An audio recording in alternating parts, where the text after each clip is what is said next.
মাগো তোমার মতো লয় না কেহ আমায় বুকে টানি। মা চলে গেছেন আজ 5 বছর, কিন্তু এখনো প্রতিটি মুহূর্তে প্রতিটি নিঃশ্বাসে মায়ের উপস্থিতি অনুভব করেন ঢালিউড কুইন অপু বিশ্বাস। আজকে যে অপু বিশ্বাস এইরকমই তুমি থাকো, সবার মন জয় করে চলো। জীবনের প্রতিটি বাঁকে মাকে পাশে পেয়েছেন তিনি, বড় হয়েছেন তার শিক্ষায়।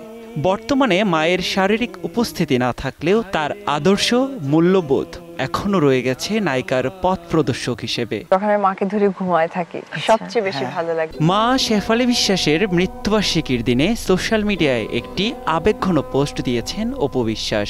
সেখানে মাকে উদ্দেশ্য করে লিখেছেন, আজকের দিনটা আমার কাছে শুধু একটা তারিখ নয়, এক বুক শূন্যতা।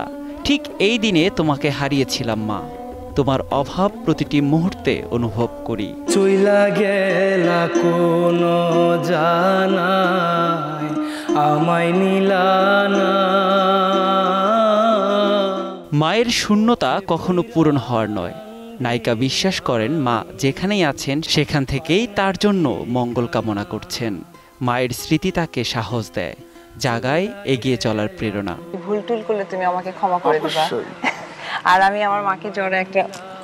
নিয়াজ শুভ, সময় সংবাদ, ঢাকা।